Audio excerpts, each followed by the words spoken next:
welcome you to the Wednesday, April 13th, 2022 regular meeting of the Palm Springs Planning Commission. Can I have a roll call, please? Commissioner Alain? Present. Commissioner Irvin? He hasn't arrived. Commissioner Hirschbein? Present. Commissioner Miller? Present. Commissioner Maruzzi? Here. Vice Chair Robert? Present. Chair Womack? Present. 6 members present. We have a quorum. Can I have a report on the posting of the agenda, please? Yes, good evening, Madam Chair and members of the Planning Commission. This meeting was published on April 6, 2022, and so this meeting has been posted according to the state law. Thank you. Our next item is the acceptance of the agenda. Can I have a motion to accept the agenda, or are there any changes required? Michael started it and I'll finish it with a second.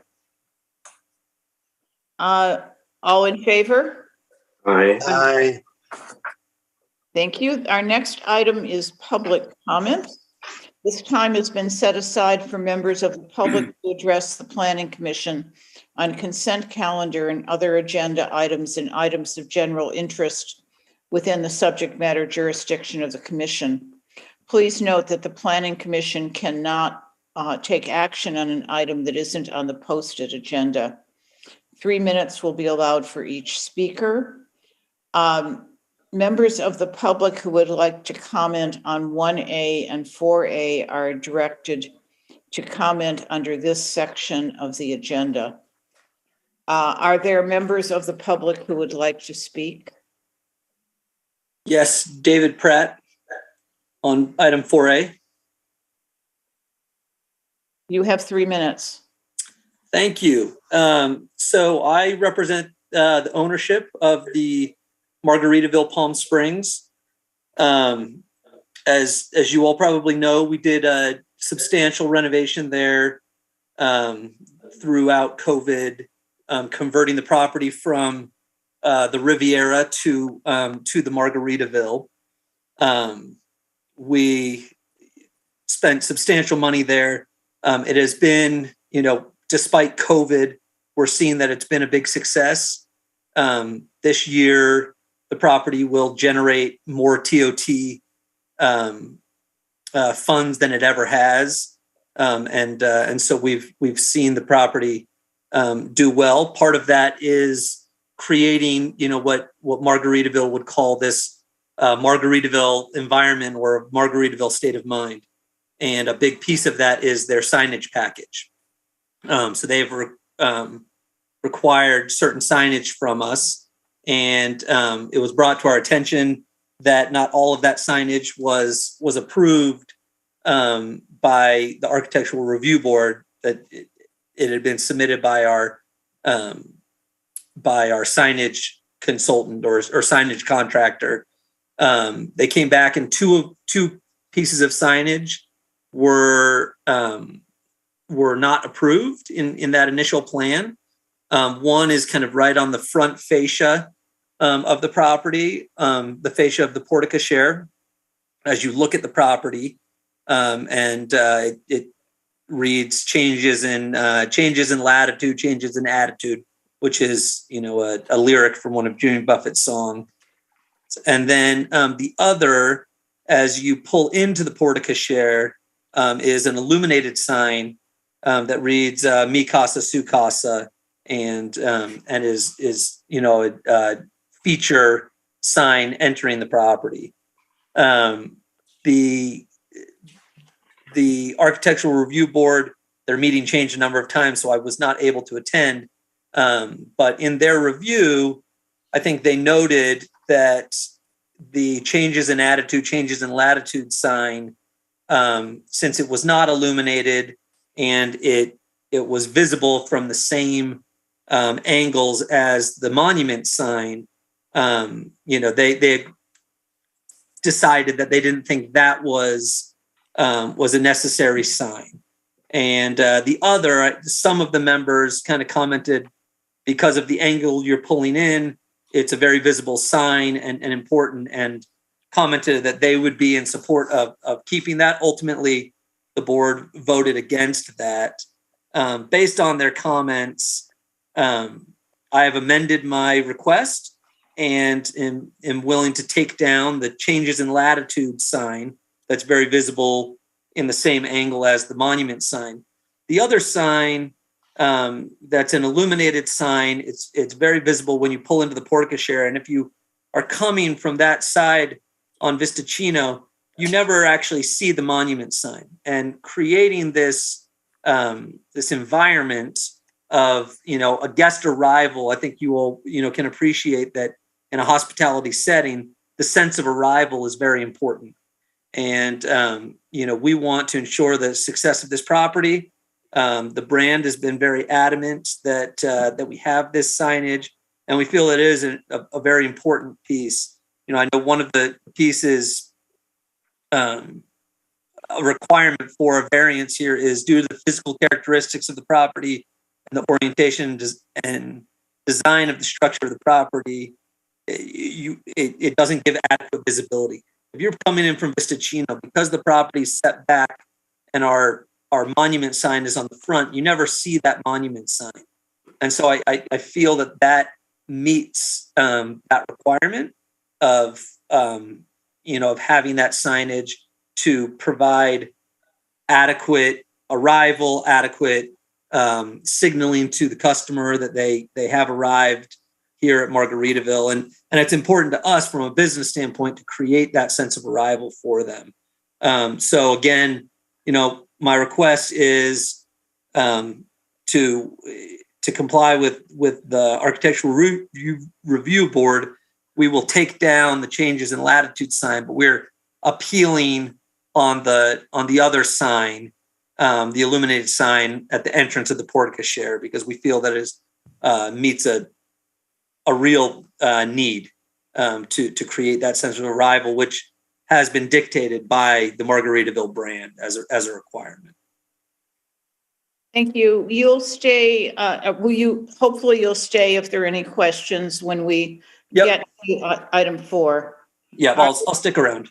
Are there other members of the public who wish to speak?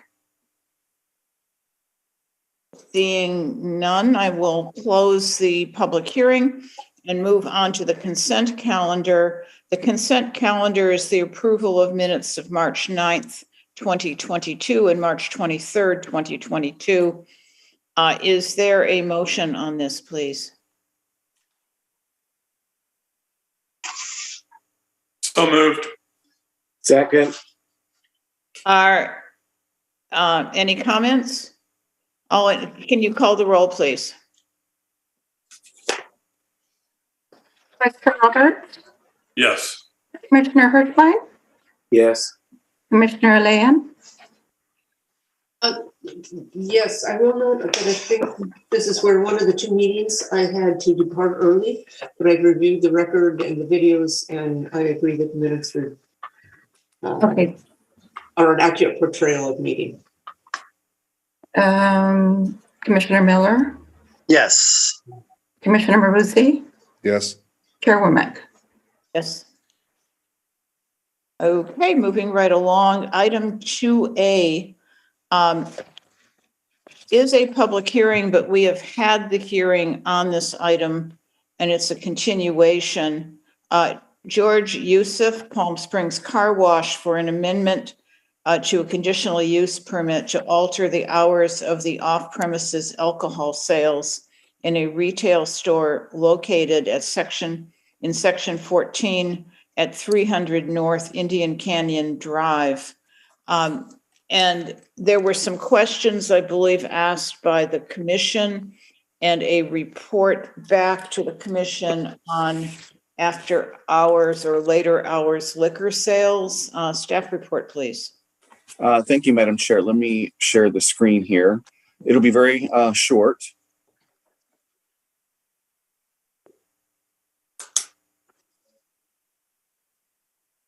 All right, are you able to see the screen? Yes. Okay. So as you mentioned, the Planning Commission reviewed this at the March 23rd meeting and had requested staff to provide some additional information regarding hours of operation for other uses or other locations within the city. So when the city contacted the ABC board, there are a total of 33 businesses in the city that have a Type 21 liquor license. In the staff report or memo that was handed to the Planning Commission, there is that list of 33 different uses, businesses that have this type of license. On the table that's before you, we have narrowed it down to liquor licenses and other types of service stations and convenience stores that sell alcohol. And as you see from the table, the ones that are highlighted in yellow are the ones that have passed midnight or 2 a.m. So the Shell station at the north end of North Palm Canyon Drive, the BevMo has delivery till 2 a.m. And then the 7-Eleven store on also there's a 7-Eleven on Sunrise across from Albertsons. So those are the 4 stores that currently have alcohol sales beyond midnight to 2 a.m. And just going through, just to mention, this is the retail store. This is what it looks like currently. And as we mentioned the last meeting, the door is locked at midnight and sales occur through this window here in the front. Just some photographs of what it looks like inside of the types of sales. Once again, they do provide security through video surveillance, and the owner has on-site security. In the conditions of approval, staff has tightened up the one condition regarding security. There were some questions about how quickly the security would respond once they call. And one of the conditions, let me get to it here. ELN number 3 says that security provided by nightly patrols shall be available for on-call services with response time of 10 to 15 minutes should problems arise. That may be where the Planning Commission wants to go, or you may want to alter that condition if you decide to approve the project. So once again, staff feels that the CUP findings can be met, and we recommend that you approve the project. And that concludes my report. Thank you. And I do want to say, Madam Chair, that minutes from the meeting are, you just approved them. So if you want to go back and see what the discussion was, you have those before you. Thank you. Questions for staff? There being no questions for staff, I'll open this up to comments or motions. Mr. Youssef is on the line. Right. We have closed, we've closed the public hearing. The public hearing was closed the last time. So I think the only reason we'd bring Mr. Youssef on is if there is a question for him. Commissioner, Vice Chair Roberts. Yes, I'll be quick on this. You know, I had actually asked about the survey on what other establishments served till 2 a.m. So clearly we have others that do this. It seems that we don't have any policy limiting the number of them. So I see no reason to deny this to this applicant. I would like the city council to consider maybe capping the number of these places that stay open till this hour. But again, that's not our territory. So I will move to approve as presented. Is there any discussion? Yes, Commissioner Scott. Yeah. Well, I appreciate the comments of Vice Chair Roberts. I'm going to take a slightly different tact. And on our list, I see that the majority of those facilities are at 11 p.m. or 12 midnight. I see that those that are extended until 2 a.m. are sort of larger, more commercial establishments like the 7-Eleven and the Shell station, which I understand Mr. Youssef also owns and runs. I certainly don't have a problem with those, but this site seems a little sort of less developed, less landscaped, less lit, less, less in a sort of a major intersection location like the 7-Eleven and the Shell station, as well as I think Glenn mentioned the other 7-Eleven over near Albertsons.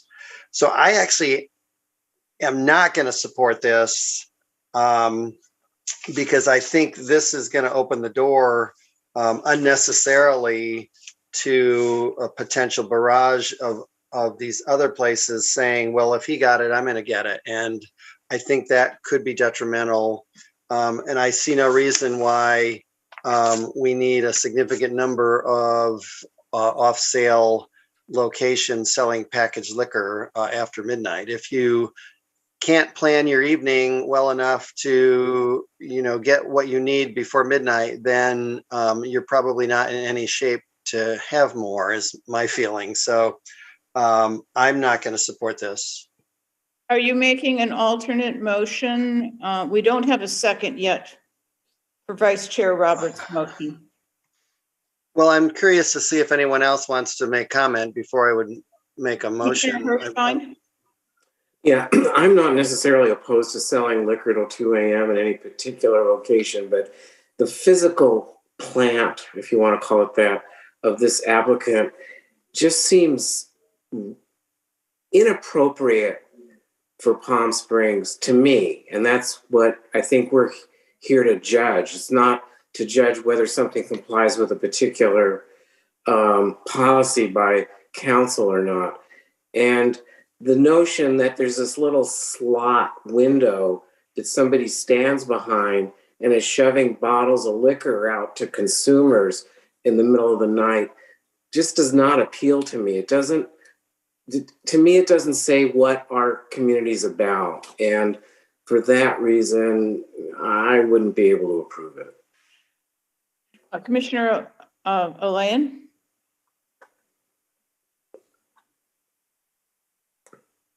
You're muted. Thank you. My concerns are a little bit different than some of the other members of the commission. I'm just trying to take my hand down there. Okay.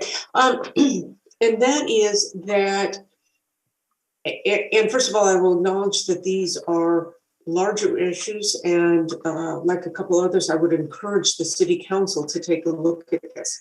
What happens is we had a lot of discussion last time about crime, things that happen after midnight, and what role may alcohol and alcohol sales play in that. My concern is that if you look across the Coachella Valley, already, if you want to drink after midnight, if you want to party, downtown Palm Springs is a place to do it. What I would like the city council to consider is, do you want a concentration of package sales, a concentration of establishments offering alcohol sales until 2 a.m. such that we are drawing not only from our own community, we're not just providing an amenity to our own visitors and our own residents, but we are drawing from across the valley and outside of the valley, people who want to come drink at all hours. And that is a little bit of a concern of mine. And that's why I was originally curious and reluctant to necessarily support this. I am intrigued by the comments of both Mr. Miller and I think Michael, you also again, Mr. Hirschfein, about the physical plant of this location. I agree that it is set back, it is darker, it has less in the way of aesthetic offerings or feelings of a commercial enterprise that is elevated above passing liquor through a hole in the wall. And that is a concern of mine as well. I think those are good observations and what is potentially a distinguishing factor between this proposed operation and the other ones. With that being said, I'm still listening as others are talking and I'm not quite decided on how I'm going to vote. Are there other comments? I have some, but Vice Chair Roberts. Yeah, I'll be brief. I just wanted to clarify that I don't think we have any reason ever to be selling booze after midnight. I completely agree with what Scott said earlier about, you know, if you, at that point you want to keep drinking, it's best to go home. And so, but I always feel that in my position as a planning commissioner, we need to be even-handed. I don't really see the distinction between somebody walking up to a window and buying a bottle at a window versus passing through a glass door where there's a counter and buying a bottle of booze. To me, it's not going to have any significant difference on the impacts. So, you know, again, I really struggle because I don't want to see any place selling booze till 2. But that to me is so clearly a policy issue. And we're not here to set policy. We're here to administer it. So I think singling out one person doesn't make sense. And that's my whole reason. I don't like that I support this, but I think with respect to the policy that exists, we are singling him out. And that's my issue here. And I just wanted to state that where this goes, it will go. At this point, Commissioner Hirschbein, I was going to speak, but if you want to add to the conversation. Well, I understand what you're saying about even-handed, Vice Chair Roberts. I spent a lot of years enforcing regulations, you know, in a retail environment for retailers. And that was a very important concept to try to work around. But it's never, if that's what you're going to say, if this guy did it, we have to let everybody else do it, then nothing's ever going to change. And I think, again, we're being called upon by council, by the community, to use our best judgment in each individual case. If it was a by right thing, they wouldn't ask us to look at this. And I just think we need to use our own faculties here, our own mental processes to decide whether a particular application is worthy of our approval or not. At this point, I don't see a second to Commissioner Roberts' motion. So I'm going to rule that motion dies for lack of a second. And I'm going to make a motion to deny, and I'm going to explain my reasons and see with our attorney if they're sufficient. I share the concerns both about the physical plant, but also about a proliferation of alcohol being sold after midnight. We have had a crime situation. We've had shootings in the downtown Palm Springs that we alerted council to not only 2 weeks ago. I know that I voted for BevMo, and I want to distinguish why I voted for BevMo and why I'm not going to vote for this. And that is that BevMo finished their in-store sales at 11, and they had a 2 a.m. delivery. I'm not really concerned about alcohol being delivered to people's houses. As long as they are drinking at home, they're not on our roads, and it isn't creating a situation that may be it may be creating a public hazard. So I'm not going to vote in favor of this. I do believe that it will probably be appealed to council, and that there will be a policy decision. Hopefully there will be a policy decision at council as to how they want to handle this in the future. In terms of our attorney, is that sufficient in terms of reasons for a decision? Thank you, Madam Chair, members of the commission. What I would suggest is if the commission is inclined to deny this time extension of the CUP, that you base your decision based upon this application, that you don't believe that this application is suitable to go until 2 a.m. with liquor sales, given the modality that comes up in comparison to, or in contrast to a BevMo, which is delivery only after those 11 o'clock. If the concern of the commission is simply that it doesn't believe it's wise policy to be selling liquor off sale after midnight, that's really more of a policy thing that can be referred to the council. So I would discourage the commission from having, some sort of a, we don't sell liquor after this time. Because again, that's more of a policy. But if your concerns are specific with this application, that selling between 12 and 2 under this would be detrimental, would not be beneficial to the neighborhood, you can deny on that basis. That would be finding number 2. And on that basis, that's my motion. Before I recognize Commissioner Maruzzi, I want to know if there is a second to my motion. I'll second it. Commissioner Maruzzi, you're recognized. I think the issue in this particular case is, for me anyway, that the building itself, it's the idea of selling liquor through a window after midnight is inappropriate. I just don't think that's how liquor should be sold. I think it should at least be somebody has to go into a store and there's a camera there and somebody to look them over. I don't know. It's just the idea that you're shoving bottles through a window in a pretty, it's a part of town that people drive by a lot and they'll see, it just seems inappropriate. I just don't think that this particular location with a very small building, pushing bottles through a window at 1:30 in the morning is appropriate. So that's the reason I'm going to vote against it. Commissioner Miller, do you have? Yeah,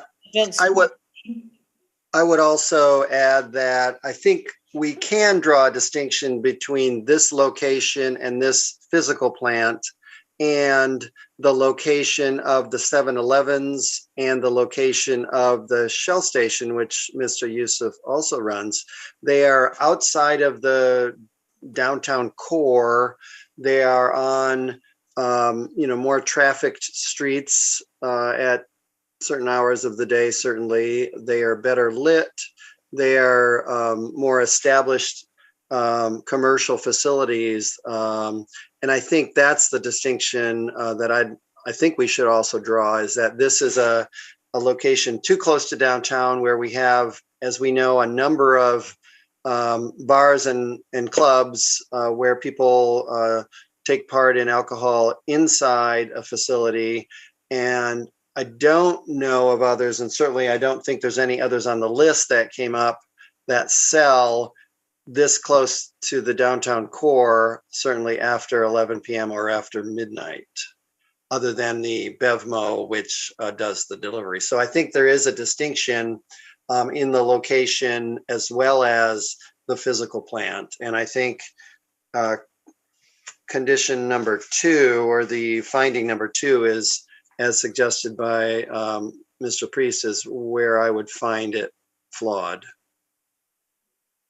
So, Mr. Priest, do you want to read back the motion as it would go on the record?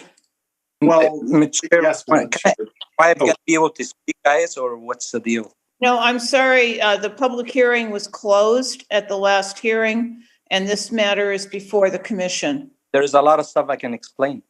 This matter is before the commission. The motion, Madam Chair, as I understand it, would be a motion to deny the conditional use permit amendment extending the hours of sale of alcohol to later than midnight. on the basis of not being able to make finding number 2 for the factual reasons more specifically stated on the record. Thank you. Is there any more discussion amongst the commission? Commissioner Maruzzi? And also under point number 3, I don't believe the site is adequate in size and shape to accommodate such a use.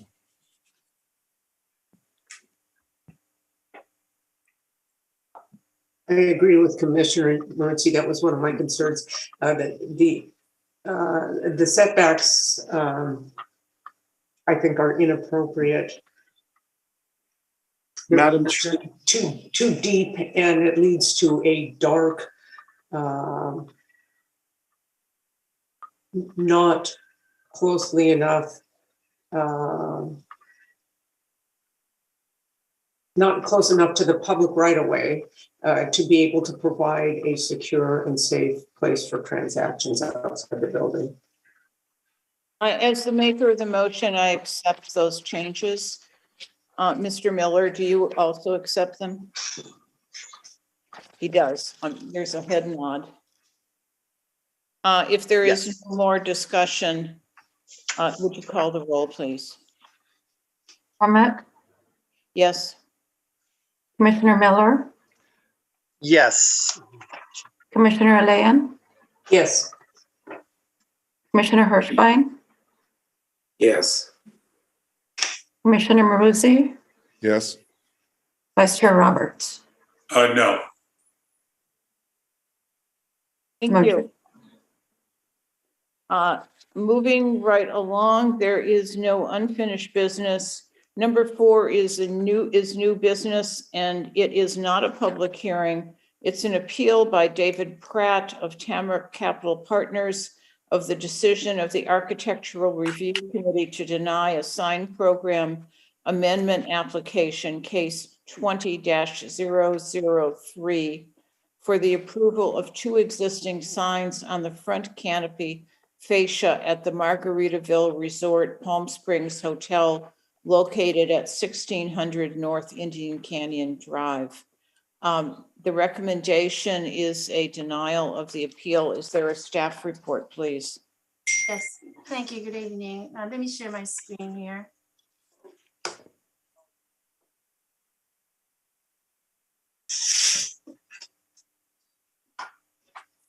As introduced, this is an appeal request submitted by Mr. David Platt on behalf of Margaritaville Palm Springs Hotel to overturn the decision made by the ARC to deny a sign program amendment for 2 wall signs. The project site is a resort hotel with 405 guest rooms located at the northeast corner of East Piscicino and North Indian Canyon Drive. And the project site currently has one existing monument sign at the corner of Indian Canyon and Piscicino.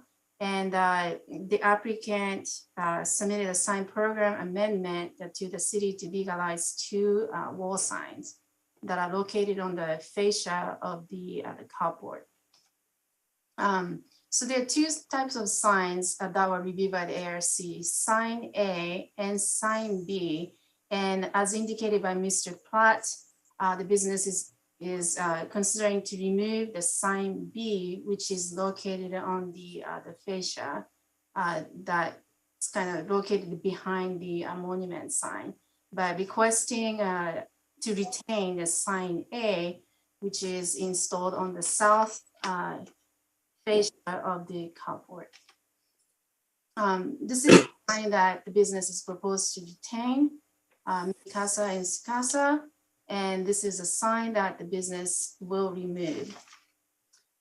In the justification letter, which was included in the staff report, the business explains that the signs are critical to provide a sense of arrival, and then also for creating this unique and important element, and in terms of providing Margaritaville experience, and then also help set the mood of the property, and And that's the justification explained by the applicant. And based on the proposal, staff finds that the proposed signs do not meet the sign ordinance regulations, and installation of 2 signs is not necessitated by the site's physical features or setting, and no supporting evidence which indicates that deviations from the sign ordinance are necessary for the sign program to be effective. And nearby businesses do not have multiple signs on one street frontage. And staff thinks that the business's intent to retain sign A for a sense of arrival and then also to deliver a unique experience. The same goal can be achieved by different architectural design means. In other words, it does not have to be signage. And for this reason, staff recommends that the Planning Commission deny and adopt the draft resolution. This concludes the staff presentation, and as Mr. Pratt provided a presentation already, he's available as well. Thank you. Thank you. Can you clear the screen, please? Thank you.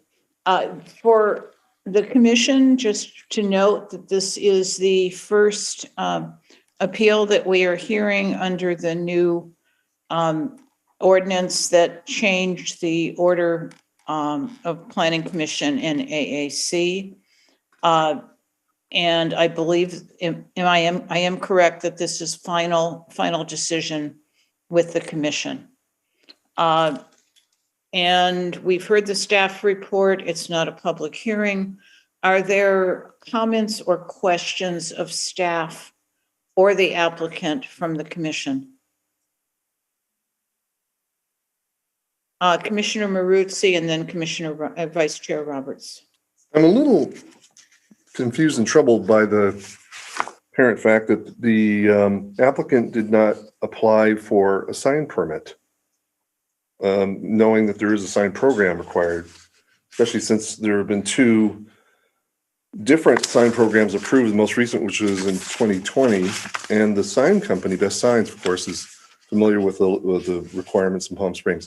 So the question, I guess, to the applicant is, why didn't you go through the process correctly? I wasn't fully aware of it. I mean, I was managing a fairly large project on renovations. We were doing, we had a whole signage package. A lot of that was interior, exterior. I didn't, inside the hotel, I didn't differentiate.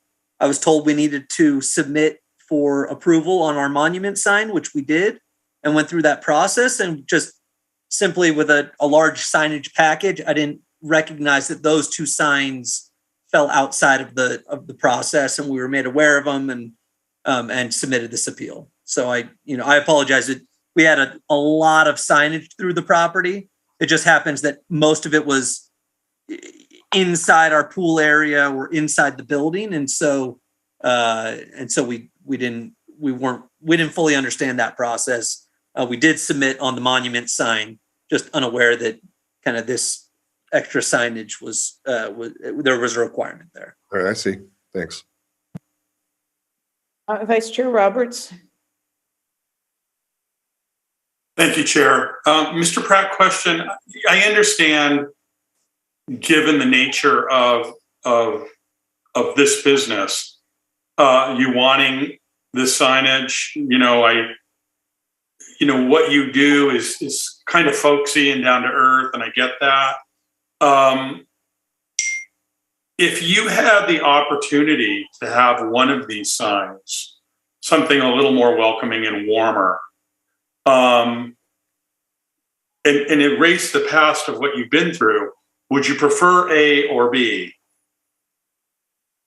Well, I think I have to remember which one was A or B, but the one that I proposed. A is the one that says Sukasa. B is the one you have in the curve that's not lit. The latitude.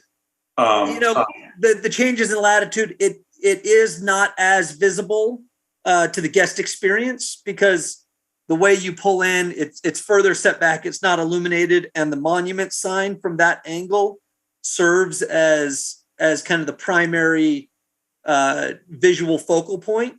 The Mikasa Sukasa, it's It's right as the guest pulls into the porte cochere. It's visible to every guest. If they're coming off Vistacino, they don't see any other material signage. There's small directional signage, but they don't, to me, the physical, the justification in that the architectural design of the building doesn't allow adequate visibility. You just don't see the monument sign when you pull in off Vistacino, and we're trying to create an experience there. And so that sign to me is more important because it creates a sense of arrival, a sense of place as they pull in off that sign. Madam Chair, are we doing comments at this point or just questions? I think we can go. This item is not a public hearing, so I will take comments. I'm just going to say that, again, looking specifically at this business, I understand why they want to do this. I think that of the two signs, the Mi Casa sign is clumsy and not a great design for the location. The Latitude sign seems to fit better and kind of work well with their theme, with their branding. And, it's obviously a direct quote from the artist that owns this hotel. My understanding about this hotel is that it really thrives on the origins of its owner, right? Of the musical artist. So, my feeling is that it's not so terrible that they want to add a small sign. It's just more that the Mi Casa sign is pretty glary and doesn't fit well. It has a cheap quality to it. And if we were going to approve one, which I'd be open for, the Latitude sign makes a lot more sense, especially since it's not lit. I think it offers their visitor. I went and looked at it. You can see that sign when you pull in. I think it offers the visitor the warmth and the brand that they're after without being glary and frankly clumsy, which I think the lit sign is. Thank you. And is that a motion?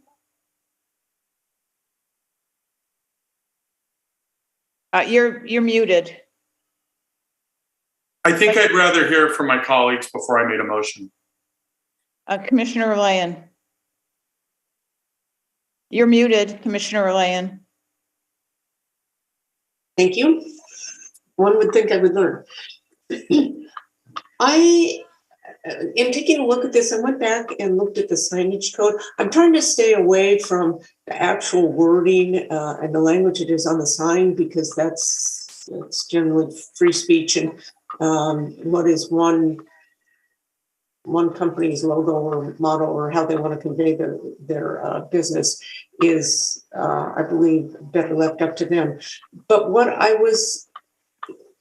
wanted to look at is what is the purpose of signage according to the municipal code, and does having additional signage further the purposes of the of signage as defined by the municipal code? And the code talks about needing to have signage and wanting it for adequate identification, communication, advertising, but also while protecting the public safety and welfare, preserving and enhancing the character and the environment of the community.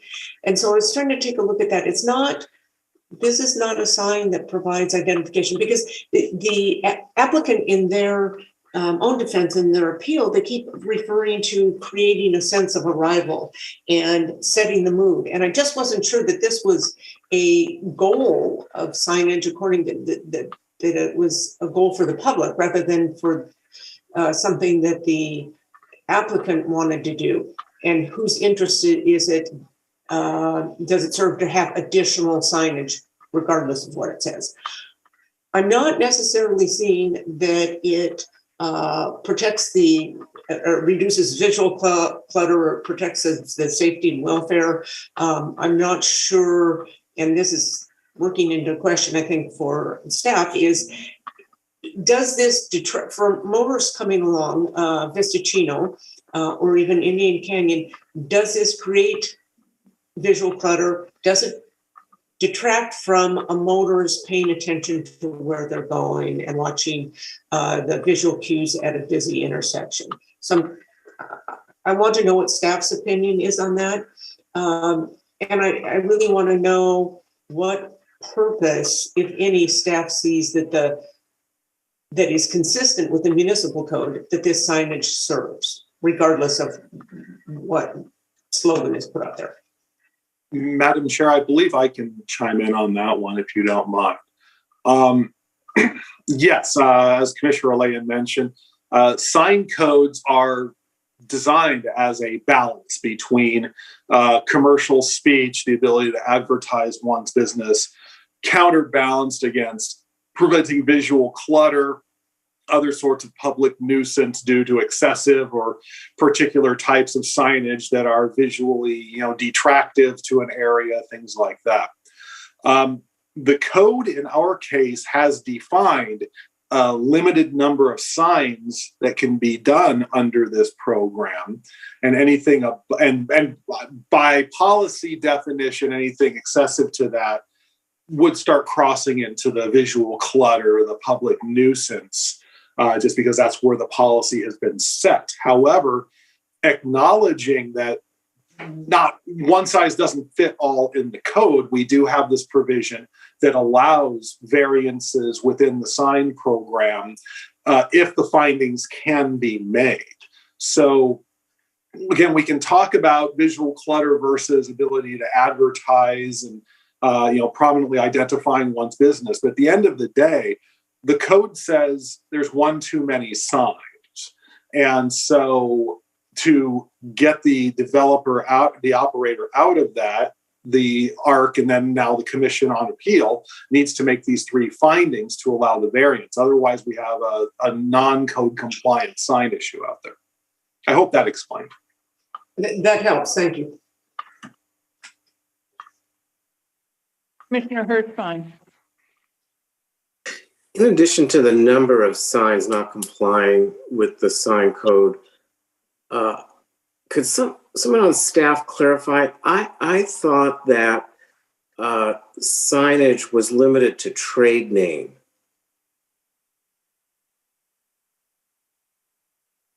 In other words, you couldn't come up with a tagline and put it on your storefront or your hotel front. Or a restaurant couldn't list prime rib and oysters and scallops and corn on the cob. They could only be the name of the restaurant.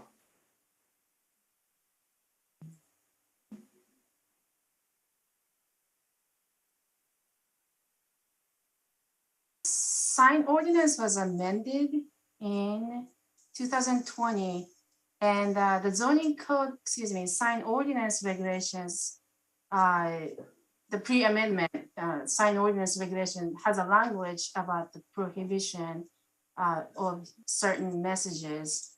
However, under the amended sign ordinance section, I do not think there's such restrictions. And I believe City Attorney, Mr. Priest can clarify with regards to the regulations pertaining to the language of the signage. Yes, I'm taking a look, Madam Chair, specifically at the definitional section in our sign code 932003. And I'm just looking at the definition of a sign that is subject to it. It's a pretty broad definition. Emblem, painting, banner, pennant, placard to advertise, identify, convey information with regard to a product, place, activity, person, institution. So it's a pretty broad definition of what's encompassed with this. I don't believe it's this limited on this to just the business's trade name. It could be other things as well. Again, perhaps identifying a product or a service as long as it's otherwise compliant with the sign code. Okay, thank you. Other questions, Commissioner Roberts? Sorry, Vice Chair Roberts, and you're muted. Commissioner Miller hasn't had a chance. Why don't you let him go first? Oh, I didn't see his hand up. Please go. Yeah. Well, I agree with staff's analysis on this one. And I would also note that in the sign ordinance, and again, this may not be something that the applicant wants to do, but if they put this sign 3 feet inside the glass in their lobby, it wouldn't be subject to the sign ordinance. So that I realize that's already after your clients have arrived in the porte-cochere, but you could hit your clients with this catchy phrase, but it would be inside the building, and you may already have signage that fits that description anyway. But yeah, if you go in there, there's a lot of signage in there already on the inside. Yeah, I think I got to go back to the fact that one sign is allowed. You've got it with your monument sign, and I don't think having an additional sign meets the criteria as outlined in the staff memorandum. Commissioner Roberts, and then Commissioner Hirschbein, do you have a question as well, or is your hand up from an earlier time? You mean this? I was just resting. No, you have a mechanical hand. Oh, I don't know why that happens. It just does. Okay, Commissioner. Vice Chair Roberts. Oh, we've got wild, freewheeling mechanical hands going. So, again, I just want to say from my perspective, our sign ordinance is cookie cutter. Businesses are not cookie cutter. And their locations and their branding and their target marketing counts. I think why I'm somewhat sympathetic to this business is that this location has struggled for years and years and years as a hotel. People have dumped millions and millions and millions of dollars only to have these hotels last for a while and then shut down and not make it. So Margaritaville is very much a proven brand, but it is very brand specific. They target a very specific market that follows them. So to me, I think there is an argument for why their specific branding is part of their signage. And so having a little more signage on the building to appeal to their target market makes sense. And I don't think it's a blight, and I don't think it's hurting the building any more than any of their other signage. It's very much their brand, and that's what they're focused on. They're not like a Motel 6 or even a Four Seasons, which is targeting a much bigger market. Their market is very specific to them. So that's why I'm sympathetic to letting them have at least one of the two signs. Chair Roberts, if that's a motion, I will second it. Do you want to craft it into a motion and see? Sure. Madam Chair, do you prefer one sign over the other? I was thinking that the latitude sign. I like the latitude sign better, but that's just me. I'm gonna start it with the latitude sign, that move to approve to give it a conditional approval on the latitude sign, that it remains, and that the Mi Casa sign, also known as sign A, comes down and goes somewhere else within their building or in their lobby. That's my motion. Madam Chair, may I ask a question of the attorney before we vote? We've got the applicant. I know his appeal was not based on this. So, and I'm seeing not a joyful face, a sullen face. No, I mean, listen, I picked the one that I thought was most impactful. I understand, I understand the reasons for your signage ordinance. That he's not wrong, that hotels have struggled in this location for a long time. We feel that we've found a brand that fits this property well, that's been successful and well received. Any of that sign, all of that signage is very important to the Margaritaville brand. Any of it that you can approve, I would be much appreciative. So I love both of them, but I appreciate, I understand, all the commentary, and we really do want to add to the community there and be an asset to the community and enhance the community. We do not want to be negatively impacting the community at all. We've tried to do it tastefully, and we've spent about $20 million on this renovation to try to create something that the market will receive well, and that signage is very much a part of that. And I hope it's doing better and generating a lot more taxes for the city of Palm Springs than it ever has, and we want that to continue. So that wasn't a sullen face. I appreciate any signage that you can approve, and we'll respect that decision.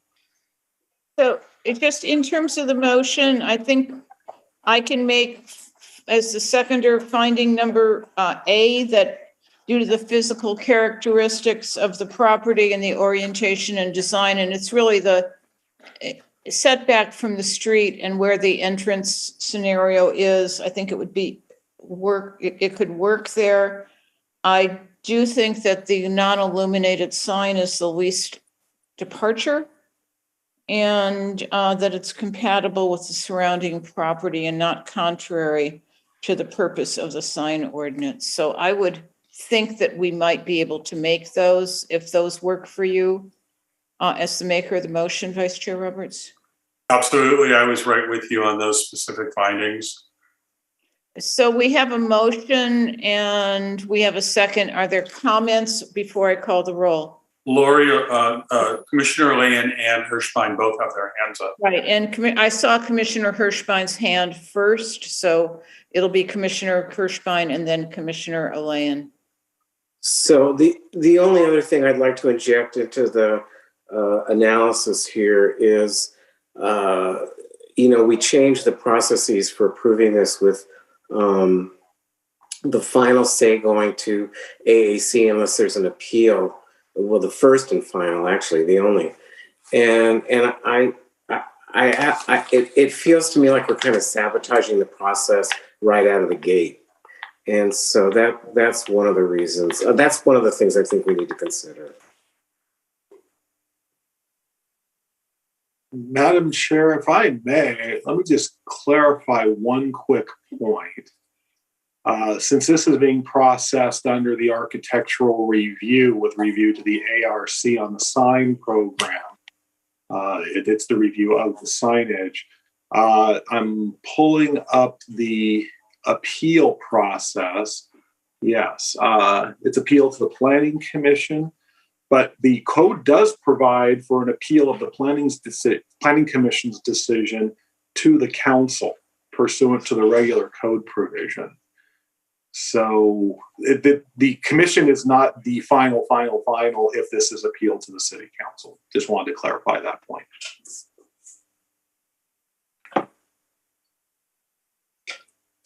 Commissioner Alain, you had your hand up. Yes, I have a question, and I think it's for the city attorney or staff. If this variance for signage is approved and the hotel is sold or rebranded or changes ownership and somebody wants to do something different, does the permission to use that particular square footage of signage on whatever face, does that remain and the new company can put their own message or branding on it? Yeah, Madam Chair, if I can come in at this point. So as Associate Planner Noriko alluded to earlier, that location does have a sign program. So if a new operator were to come on board, as long as the new signage that is being proposed is within the approved sign program, yeah, they can go ahead and do that. But this is different.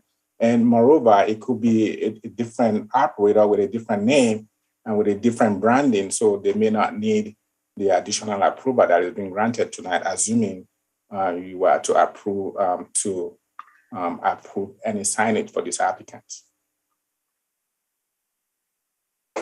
Okay. And then for finding the third finding C, that the approved program is compatible with surrounding property and not contrary to the purpose of the sign ordinance. The staff report says that the surrounding properties are developed without multiple signage on a single elevation.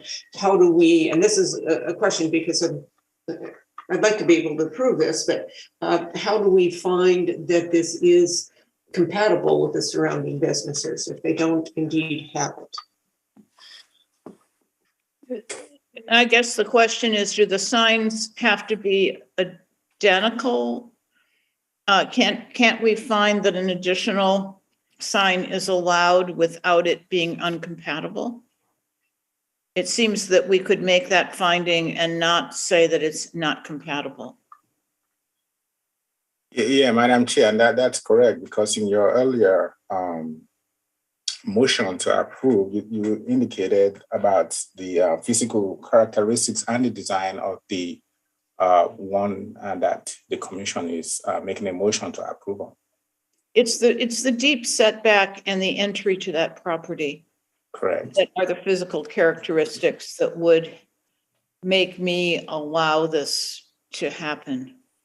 And I would note, Madam Chair, that the code requires it to be compatible with the surrounding property.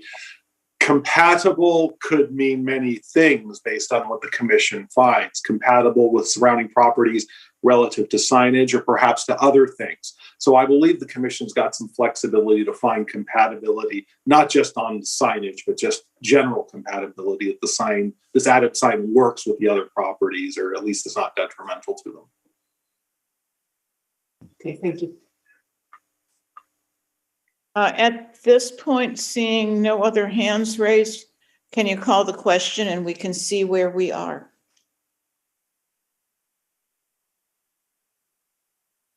You need the motion restated?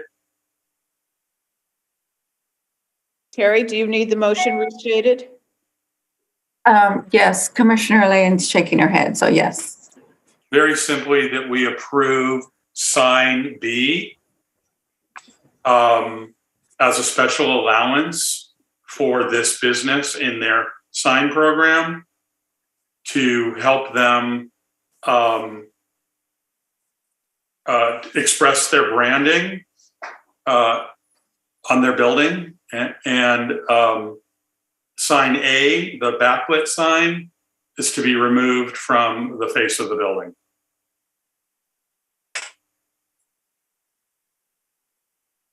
Vice Chair Roberts, Yes. Chair Womack, Yes. Commissioner Lane, Yes. Commissioner Hirschbein, No. Commissioner Miller, No. Commissioner Maruzzi, Yes. This is approved 4-2. 4-2. Thank you. Thank you very much. We'll get that sign taken down quickly. Okay. Right now we are at Planning Commission reports, requests, and comments. Seeing none, we can go to the Planning Director's report. Is there a report to us? Yes, Madam Chair and members of the Planning Commission. The first report to you is that on April 7th, 2022, that was last Thursday, that the City Council overturned the Planning Commission's decision to, or the Planning Commission's decision to deny the Crestview project for 2 single-family residences. So that decision was overturned. That's number one. Number two, I was also made to, I was informed by the Assistant Director of Planning that the Commission had asked for the updates of some projects within the city, but no specific ones were given. So I'm just going to mention a few of them, which are some of the major projects within the city. So I will start with the Thompson Hotel. You're aware of that one. That's the one on Palm Canyon and Alejo, but also faces North India and Kenya. So you recall that about a year ago, you approved an amendment to that plan development district. The plan check is ongoing. They resubmitted the last comments and the last revised plan checks just about 3 days ago, and work is still ongoing on that project. So the construction is ongoing on with Thompson Hotel. You also recall Boat Hotel. This is on 284 South Indian Canyon Drive. This is the hotel that you approved about 2 years ago, directly opposite the city's parking structure. Construction is ongoing at that hotel as we speak. However, the Dream Hotel, you remember that one, the one that's very close to the Palm Springs Convention Center, that has stalled. We met with the developer about 7 months ago, I would say. They had indicated to us that they will be coming back with some revised plans, especially for the residential component of that development. Sad to report to you that we haven't had back from them since that time. Then, of course, the Miralon development is also ongoing.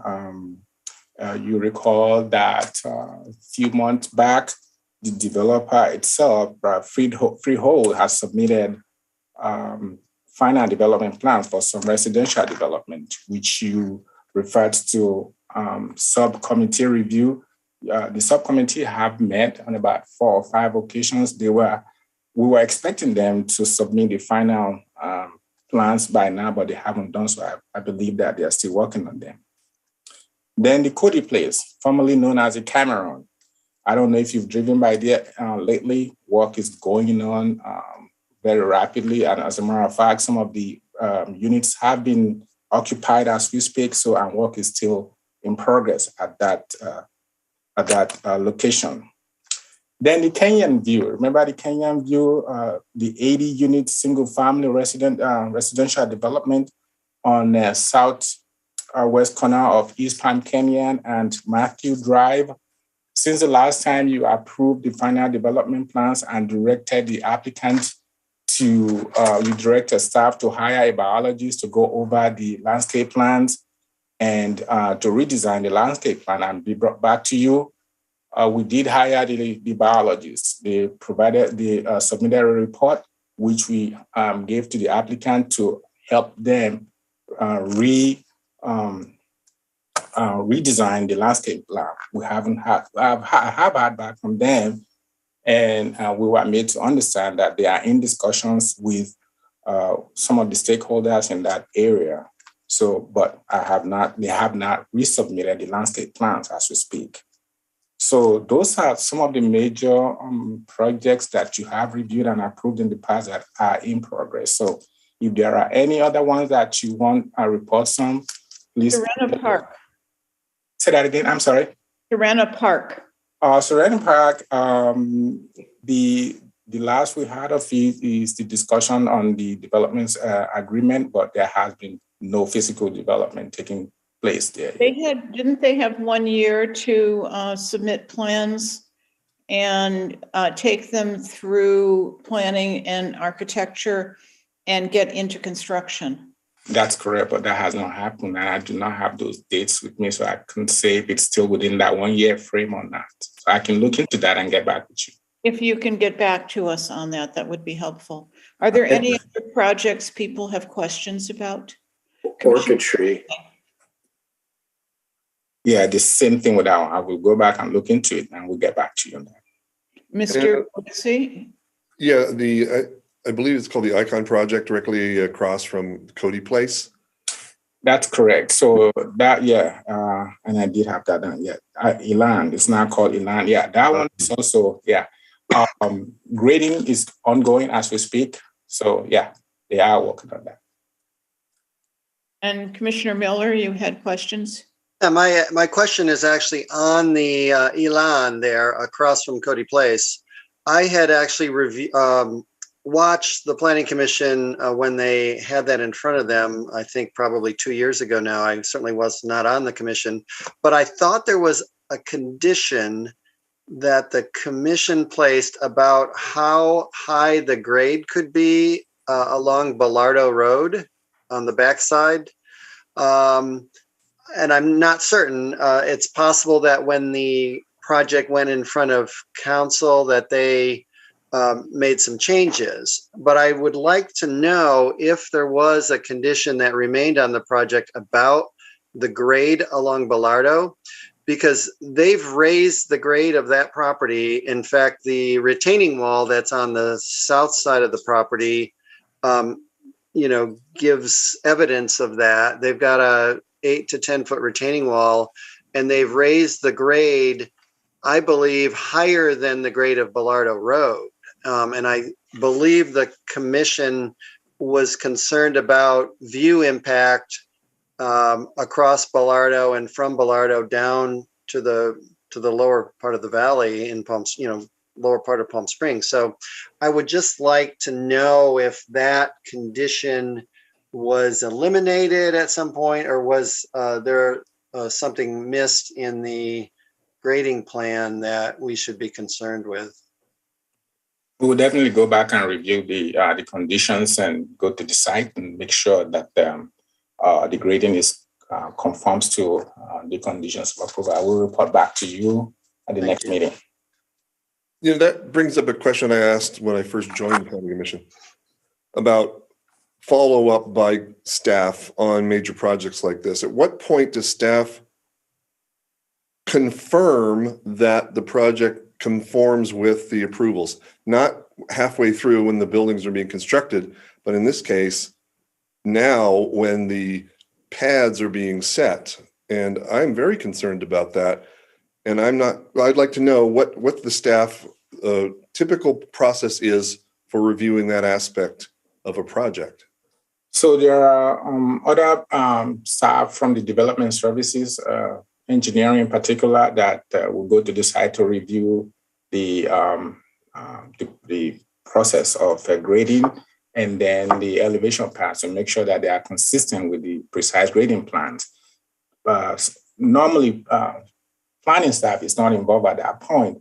However, if there are questions or some deviations are detected by staff from engineering services, they will consult us. We'll go back and look at the plans, we'll look at the conditions to make sure that they are still within the parameter of what was approved or not. So please include that. I'd like to have a report from the engineering services department on that specific question. That's relative to Elan, right? Quite honestly, it's relative to any project that there's an issue of pad heights and or grading. Okay. In this specific case, yes, because it's on a slope and we had very specific requirements about how high those pads and or grading should be. Okay. We've also had that problem in other projects. Absolutely. And it's always a big surprise. Oh, look, it's 10 feet higher than we expected. Well, the pads are that, and it's just like, well, why are the pads so high? Okay. We'll report back to you on that. Madam Chair, that will conclude my report. Thank you. There being no other business before us, the Planning Commission will adjourn until 5:30 Wednesday, April 27th, 2022.